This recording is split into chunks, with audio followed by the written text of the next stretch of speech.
সুবহানাল্লাহ। তাহলে আবু বকর তুমি কেন কাঁদছো? তোমার চোখে কেন অশ্রু ঝরছে? ওই সময় আবু বকর রাদিয়াল্লাহু তাআলা আনহু বলেছিলেন, ইয়া রাসূলুল্লাহ, হাবিবাল্লাহ, এই গুহাটা উপযুক্ত ছিল না, কিন্তু আমি এই গুহার ভিতরে সমস্ত ছিদ্রগুলো বন্ধ করেছিলাম টুকরো টুকরো কাপড় দিয়ে, কিন্তু একটা গর্ভ ভঙ্গ করার মতো আমি আবু বকর আমার কাছে সবব করেছিল না। ওই সময় আমার পাটা দিয়ে ওই ছিদ্রটা বন্ধ করে দিয়েছিলাম। একটা বিষধর সাপ ওই ছিদ্রে বারবার দুনিয়ায় আসার জন্য বাইরে বার হওয়ার জন্য চেষ্টা করছিল। ওই সাপটা যখন বার না বললো, শেষ মুহূর্তে আমি আবু বকর আমার পায়ে দংশন করে বলেছি, ইয়া রাসূলুল্লাহ, হাবিবাল্লাহ, আমার দুনিয়ার মায়ায় পড়ে দুনিয়ায় দুনিয়ার বাচ্চার কথা মনে করে আমি কাঁদছি না, আমার চোখে অশ্রু পড়ছে না। ইয়া রাসূলুল্লাহ, হাবিবাল্লাহ, আমি অনেক থেকে বিশের যারা সহ্য করছি, কিন্তু বিশের তাপমাত্রাটা বিশের তীব্রতাটা এত বেড়ে গেছে আমি আবু বকর সহ্য করতে পারি না। এই সময় আমার চোখ থেকে একটা পানি আপনার দাড়ি মুবারকের উপরে পড়ে গেছে। এই সময় আল্লাহ পাকের নবী নিজের লালা মুবারক দিয়ে লালা মুবারক বিসমিল্লাহির রহমানির রহিম পড়ে ওই বিশেষ সম্পর্কে জিজ্ঞাসা করবে যে তুমি পিতা হয়েছিলে দুনিয়ায়, তুমি তোমার সন্তান আদি দিয়ে কিভাবে মানুষ করেছিলে। সন্তানকে জিজ্ঞাসিত হতে হবে। যদি সন্তানকে আপনি ভালোভাবে দুনিয়ায় লালন পালন করতে পারেন, সন্তানকে যদি ভালোভাবে মানুষ করতে পারেন, ইসলামের পথে রেখে মানুষ করতে পারেন, তাহলে ওই সন্তান কাল আপনার জন্য জান্নাতের ওসিলাও হয়ে যেতে পারে। কিন্তু আপনার সন্তান যদি আপনার বিবি বাল বাচ্চা যে আপনার অধীনস্থ আছে, আপনার যে দায়িত্ব আপনার অধীনে আছে, আপনি যদি তাদেরকে সঠিক পথে পরিচালিত না করেন, তাদেরকে সঠিক পথ না দেখান, তাহলে ওই সন্তান ওই বিবি বাল বাচ্চা কাল হাসরের মাঠে আপনার জন্য জাহান্নামের কারণ হয়ে যেতে পারে। সেই জন্য আমাদের প্রত্যেকের সতর্ক হতে হবে যে আমাদের উপরে যে দায়িত্ব কর্তব্য রয়েছে। ছোট্ট একটি উদাহরণ দেই। এই যে আমি 24 পরগনা থেকে আপনাদের খেদমতে এসেছি, নেগেটিভ পয়েন্ট নেবেন না, আপনাদের উদাহরণ দেওয়ার জন্য বোঝাচ্ছি যে আমাকে আপনারা এখানে বসিয়েছেন আর আপনারা নিচে বসে আছেন। আমি যদি আমার দায়িত্ব থেকে আমার এই কর্তব্য থেকে আমাকে আপনারা এখানে বসিয়েছেন কি হাদিস কোরআন শোনার জন্য, দিন শরিয়াতের কথা আলোচনা শোনার জন্য, যদি আমি কিছুক্ষণের জন্য কয়েক মিনিট বা কয়েক সেকেন্ডের জন্য আমি আমার দায়িত্ব ভুলে গিয়ে আমি আমার কর্তব্য ভুলে গিয়ে আমি যদি এখানে ভালো কথা না বলে হাদিস কোরআনের কথা না বলে আমি দায়িত্ব ভুলে গিয়ে যদি কিছুক্ষণ খারাপ অশ্লীল কথাবার্তা বলি, গালমন্দ করি, তাহলে আপনারা আমার কথা শুনবেন শুনবেন। কারণ আমার দায়িত্ব, যে দায়িত্ব দিয়ে আপনারা এখানে আমাকে নিয়ে এসেছেন, যে দায়িত্ব দিয়ে বসিয়েছেন, সেই দায়িত্ব না পালন করে সেই রুট আমি চেঞ্জ করে অন্য রুটে চলে যাচ্ছি।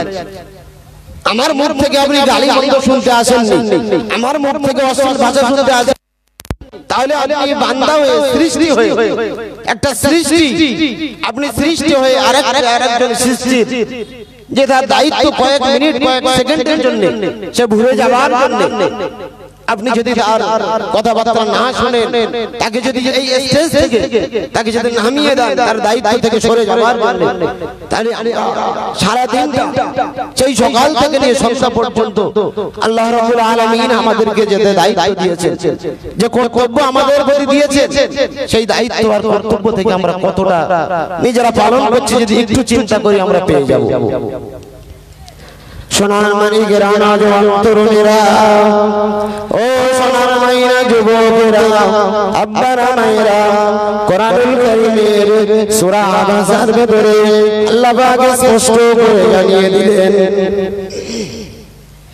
يوم يفر المرء من أخيه وأمه وأبيه وصاحبته وبنيه لكل امرئ منهم يومئذ شأن يغنيه। ওরে আমার বান্দা বান্দিরে, কাল হাসরের মাঠে যখন তুমি অসহায় হয়ে যাবে, তুমি দুনিয়ায় তোমার বিবি বাল বাচ্চার জন্য, দুনিয়ায় তুমি তোমার সন্তানাদির জন্য তুমি যে হারাম কাজের সঙ্গে জড়িত হয়েছিলে তাদের দায়িত্ব দায়িত্ব কর্তব্যগুলো পালন করনি, তুমি তাদের দায়িত্ব আর কর্তব্য সম্পর্কে সচেতন ছিলে না। তুমি দুনিয়াতে সমস্ত দায়িত্ব আর কর্তব্য ভুলে গিয়ে তোমার সন্তানদেরকে অপর পথে চালিয়েছিলে, তাদের দায়িত্ব তুমি মনে করনি। আজকে যখন তুমি অসহায় হয়ে যাবে, একটা নেকির জন্য যখন তুমি পিতা হয়ে নিজের সন্তানের কাছে দৌড়ে চলে যাবে, ওই সন্তান সেদিন বলবে দুনিয়ায় আমার পিতা বলে কেউ ছিল না। সেদিন নিজের জন্মদাতা, নিজের জন্ম দেওয়া সন্তান সেদিন নিজের পিতা থেকে সরে যাবে, নিজের পিতাকে চিনবে না।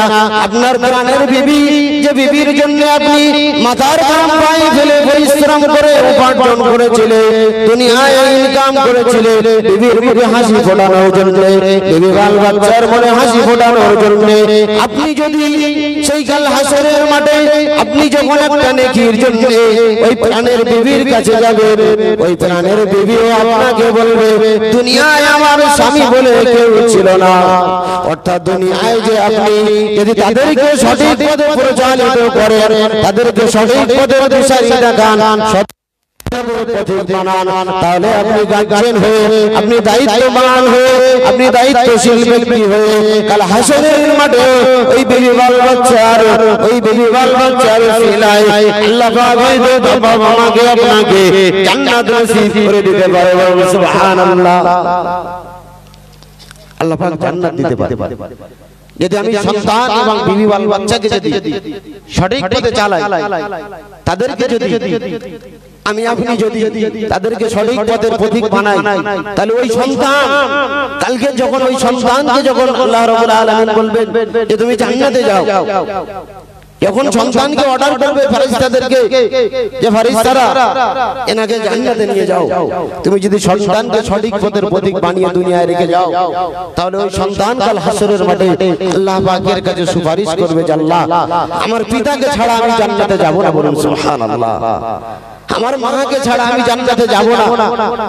অর্থাৎ আমাদেরকে বুঝতে হবে যে আল্লাহ রাব্বুল আলামিন আমাদেরকে যে দায়িত্ব দিয়ে দুনিয়ায় পাঠিয়েছেন, সেই দায়িত্ব যদি আমরা দায়িত্ব দেখে যদি আমরা সরে যাই, সেই দায়িত্ব যদি আমরা পালন না করি, তাহলে আমার আপনার জন্য অত্যন্ত ভয়ঙ্কর পরিণত হবে।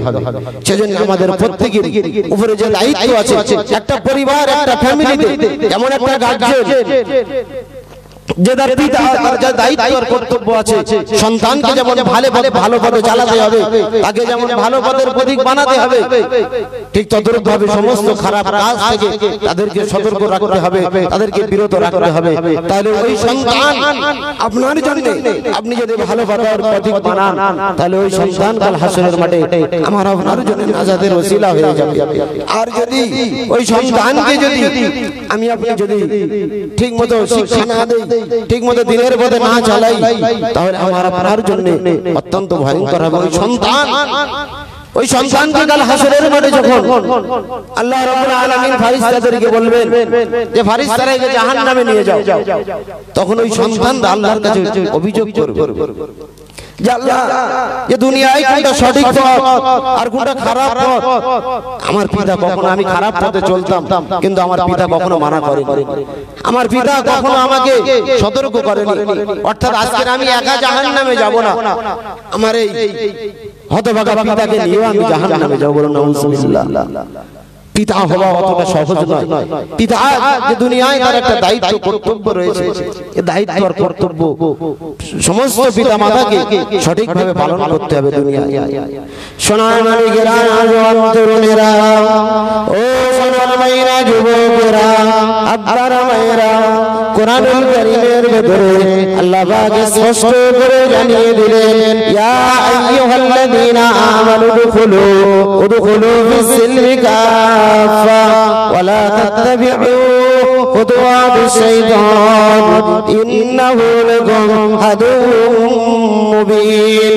ওরে দুনিয়ার ইমানদারেরা, আমি আল্লাহ পাক জানিয়ে দিলাম উদখুলু ফিস-সিলমি কাফা, তোমরা পরিপূর্ণ ইসলামের ভিতরে দাখিল হয়ে যাও, তোমরা পরিপূর্ণ ইসলামের ভিতরে প্রবেশ করো। ওয়ালা তাত্তাবিউ খুতুওয়াতিশ শাইতান, আর তোমরা শয়তানের পথ কখনো অবলম্বন করো না, শয়তানের পথে তোমরা কখনো চলো না। ইন্নাহু লাকুম আদুউম মুবিন, নিশ্চয়ই শয়তান হলো মুমিনদের চিরশত্রু। এখানে আল্লাহ রাব্বুল আলামিন বললেন যে বান্দা বান্দীকে আমি আদেশ করলাম তারা ইসলামের ভিতরে পরিপূর্ণ ইসলামের ভিতরে প্রবেশ করার। আল্লাহ রাব্বুল আলামিন বলছেন যে তোমরা পরিপূর্ণ ইসলামের ভিতরে প্রবেশ করো। আজকে একটা যদি ছোট্ট উদাহরণ দেই আপনাদের সামনে, আপনারা পরিষ্কার বুঝতে পারবেন যে আজকে আমাদের প্রতি এত দুর্দশা, এত বালা মুসিবত কেন আসছে। আমরা যদি একটু উদাহরণের মাধ্যমে বুঝতে চাই তাহলে আমাদের পরিষ্কার হয়ে যাবে। অনেক সময় যে পিতা মাতারা সন্তানদেরকে বাজারে পাঠায়, যে আপনার সন্তান বড় হয়েছে, সন্তানকে বাজারে পাঠায় যে তুমি বাবা তুমি এই বাজারগুলো করে নিয়ে এসো। একটা মা তার সন্তানকে বাজার ধরে দিয়েছে, ব্যাগ দিয়েছে বাজার করার, টাকা পয়সা দিয়েছে, ফটো দিয়েছে, একটা ছাতা দিয়েছে যে বাজার করে নিয়ে এসো বাবা যাও। সে ছেলেটা কিছুক্ষণ পরে বাজার করতে যাবে, এমন তো অবস্থায় বাইরে থেকে বলছে মা বাইরে বৃষ্টি হচ্ছে আমি ভিজে যাচ্ছি, বাইরে বৃষ্টি হচ্ছে আমি ভিজে যাচ্ছি। মা অবাক হচ্ছেন যে আমি আমার সন্তানকে বাজার করার জন্য ব্যাগ দিয়েছি, আমার সন্তানকে আমি বাজার করার জন্য টাকা দিয়েছি, আমার সন্তানকে পানি থেকে মাছ ধরার জন্য ছাতা দিয়েছি। মা অবাক হচ্ছে যে সন্তান কি করে বেঁচে যাচ্ছে। সন্তান বাইরে থেকে বারবার চিল্লাচ্ছে যে মা আমি পানিতে ভিজে যাচ্ছি। যখন মা বাইরে বার হয়ে দেখলো যে সে ছাতাটা মাথার উপরে না ধরে সে এক সাইডে ধরে আছে, ছাতাটা মাথার উপরে না ধরে এক সাইডে ধরে আছে। আজকের আমাদের ইসলামের ভিতরে প্রবেশ করার ক্ষেত্রেও আমাদের ঠিক ওই পরিস্থিতি হয়েছে। আজকের ইসলামের পরিপূর্ণ নিয়ম নীতি, আজকের ইসলামের পরিপূর্ণ নিয়ম নীতি যদি আমরা পরিপূর্ণ আমাদের মাথার উপরে রাখতাম, পরিপূর্ণ নিয়ম নীতি যদি আমরা মেনে চলতাম, তাহলে ওই সন্তানের মতো আমরা পানিতে ভিজতাম না, আমাদের প্রতি এত বিপদ আপদ আসতো না। আজকের আমরা এই ইসলাম থেকে দূরে সরে গেছি, এই ইসলাম থেকে আমরা পিছে হেঁটে গেছি, ইসলামের বিধিবিধান ছেড়ে দিয়ে আমরা বিভিন্ন বিভিন্ন অন্য ধর্মের মানুষের কালচার, আমাদের রীতিনীতি আমাদের ভেতরে প্রবেশ করিয়েছি, সেই মোতাবেক আমরা চলাফেরা করছি। সেই জন্যই আজকে আমাদের দুর্দশা।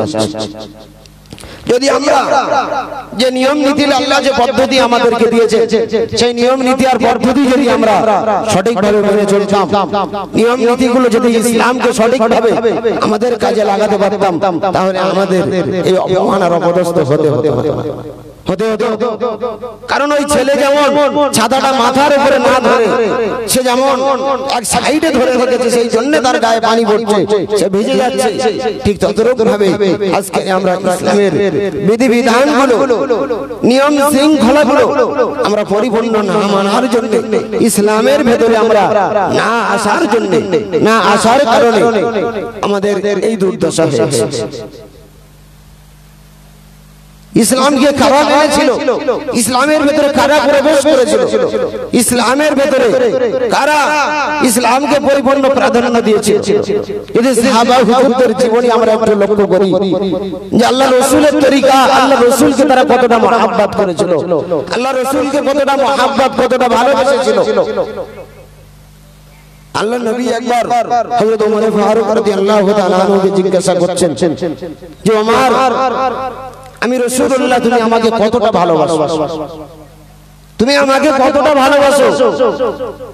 যখন এই কথা বলছে তখন ওমর রাদিয়াল্লাহু তাআলা বলছেন ইয়া রাসূলুল্লাহ হাবিবাল্লাহ, আমি আমার অর্থবিত্ত, আমার বিবি বাল বাচ্চা সমস্ত কিছু, দুনিয়ার সমস্ত অর্থবিত্ত থেকে, আমার বিবি বাল বাচ্চার থেকে আমি আল্লাহ রাসূলকে ভালোবাসি। বলুন সুবহানাল্লাহ। আল্লাহ রাসূল বললেন যে ওমর তুমি প্রকৃত মুমিন হতে পারলে না, তুমি প্রকৃত মুমিন হতে পারলে না। উমর রাদিয়াল্লাহু তাআলা চিন্তা করছেন যে আমার দুনিয়ার সমস্ত সম্পদ অর্থবিত্ত দুনিয়া বিবি বাল বাচ্চা আমার কি রইল, আমি সব কিছু থেকে আল্লাহ রাসূলকে বেশি ভালোবাসি, তারপরেও আল্লাহ রাসূল বলেছেন যে আমি প্রকৃত মুমিন নই। ওই সময় ওমর ফারুক রাদিয়াল্লাহু তাআলা আনহু গভীরভাবে চিন্তা করতে লাগলেন যে ইয়া রাসূলুল্লাহ হাবিবাল্লাহ, আমার দুনিয়ার সমস্ত অর্থবিত্ত সমস্ত সম্পত্তি থেকে আমি আল্লাহ রাসূলকে বেশি ভালোবাসি, দুনিয়ার সমস্ত আমার বিবি বাল বাচ্চা থেকে আমি আপনাকে বেশি ভালোবাসি, তারপরে আপনি আমাকে বললেন আমি প্রকৃত মুমিন হতে পারলাম না, দুনিয়ায় তো অবশিষ্ট বলে আর কিছু রইল না। আল্লাহ রাসূল বললেন যে ওমর তুমি প্রকৃত মুমিন হতে পারলে না। হযরত ওমর ফারুক রাদিয়াল্লাহু তাআলা আনহু বড় চিন্তিত হয়ে গেলেন, বড় আশ্চর্য হয়ে গেলেন, বড় অবাক হয়ে গেলেন। ওই সময় হযরত ওমর ফারুক রাদিয়াল্লাহু তাআলা আনহু চিন্তা করতে লাগলেন যে দুনিয়ায় আমার কি এমন জিনিস আছে যে তার থেকে আল্লাহর রাসূলকে বেশি ভালোবাসতে হবে। সে চিন্তা করছে একটা মানুষের দুনিয়ায় তার অর্থ সম্পত্তি বিবি বাল বাচ্চা পরিবার এর থেকে আর তার অর্থ সম্পত্তি কি আছে, সে অত্যন্ত গভীরভাবে চিন্তা করতে লাগলেন। তখন সে চিন্তা করে দেখলেন যে আমার তো শুধু জান ছাড়া আর কিছু বাকি রইল না, আমার জান ছাড়া আর কিছু বাকি রইল না। ওই সময় হযরত ওমর ফারুক রাদিয়াল্লাহু তাআলা বললেন ইয়া রাসূলুল্লাহ হাবিবাল্লাহ, আমার দুনিয়ার সমস্ত অর্থ সম্পত্তি, দুনিয়ার সমস্ত আমার বিবি বাল বাচ্চা এবং আমার জানের থেকেও আমি আল্লাহর রাসূলকে বেশি ভালোবাসি, বলেন সুবহানাল্লাহ। ওই সময় আল্লাহর রাসূল বললেন যে ওমর তুমি প্রকৃত মুমিন হয়ে গেলে, বলেন সুবহানাল্লাহ। আল্লাহ পাকের নবী হাদিস শরীফের ভিতরে জানিয়ে দিলেন লা ইউমিনু আহাদুকুম হাত্তা ইয়াকুনা হাব্বা ইলাইহি মিন ওয়ালিদিহি ওয়া ওয়ালাদিহি ওয়ান নাসি আজমাইন। কোন দুনিয়ার কোন উম্মতিরা ততক্ষণ পর্যন্ত প্রকৃত মুমিন হতে পারবে না, ততক্ষণ পর্যন্ত তারা প্রকৃত মুমিন হতে পারবে না যতক্ষণ পর্যন্ত আমি রাসূলুল্লাহ জানিয়ে দিলাম দুনিয়ার অর্থ সম্পত্তি, দুনিয়ার বিবি বাল বাচ্চা থেকে, দুনিয়ার সমস্ত মায়ার বস্তু থেকে আমি রাসূলুল্লাহ আমাকে যতক্ষণ পর্যন্ত বেশি ভালোবাসতে না পারবে, বেশি মহব্বত না করতে পারবে, ততক্ষণ পর্যন্ত ওই সমস্ত উম্মতি প্রকৃত মুমিন হতে পারবে না। আল্লাহ রাসূল হাদিস শরীফের ভিতরে পরিষ্কার জানিয়ে দিলেন যে কোন উম্মতি ততক্ষণ পর্যন্ত প্রকৃত মুমিন হতে পারবে না যতক্ষণ পর্যন্ত দুনিয়ার সমস্ত অর্থবিত্ত সম্পত্তি থেকে, জান থেকে, সমস্ত তার পিতা মাতা থেকে আমি রাসূলুল্লাহ আমাকে যতক্ষণ বেশি প্রিয়, বেশি মহব্বত করতে না পারবে। তাহলে আমরা যদি একটু গভীরভাবে চিন্তা করি আজকের সমাজে, বর্তমান যুগে, বর্তমান সমাজে সেই রাসূলের ভালোবাসার থেকে দুনিয়ার অর্থবিত্তের ভালোবাসা, দুনিয়ার বিবি বাল বাচ্চার ভালোবাসা, দুনিয়ার পিতা মাতার ভালোবাসা, সেই আল্লাহর রাসূলের থেকে দুনিয়ার ভালোবাসাটা বেশি হয়েছে না হয়নি? হয়েছে না হয়নি? তাহলে আল্লাহ রাসূল বললেন যে তোমরা প্রকৃত মুমিন ততক্ষণ হতে পারবে না যতক্ষণ পর্যন্ত আমি রাসূল তোমার দুনিয়ার বিবি বাল বাচ্চা, সন্তান সন্ততি এবং পিতা মাতা, যেখানে পিতা মাতার এত সম্মান করতে বলেছেন যে আল্লাহর পরে আল্লাহ রাব্বুল আলামিন কোরআনুল কারীমের ভিতরে জানিয়ে দিলেন যে ওয়াকাদা রাব্বুকা আল্লা তা'বুদু ইল্লা ইয়্যাহু ওয়া বিল ওয়ালিদাইনি ইহসানা, যে আমি আল্লাহ পাক আমার ইবাদত করার পরে, আমার দাসত্ব করার পরে, তারপরেই তোমার পিতামাতার অনুগত করো, তাদেরকে সেবা যত্ন করো, বলুন সুবহানাল্লাহ। সেই পিতামাতা থেকে আল্লাহ রাসূলকে যদি বেশি না ভালোবাসতে পারি তাহলে প্রকৃত মুমিন হতে পারবে না। সেই আল্লাহ রাসূলকে কারা বেশি ভালোবাসছিলেন, সেই আল্লাহ রাসূলকে কারা বেশি মহব্বত করেছিলেন,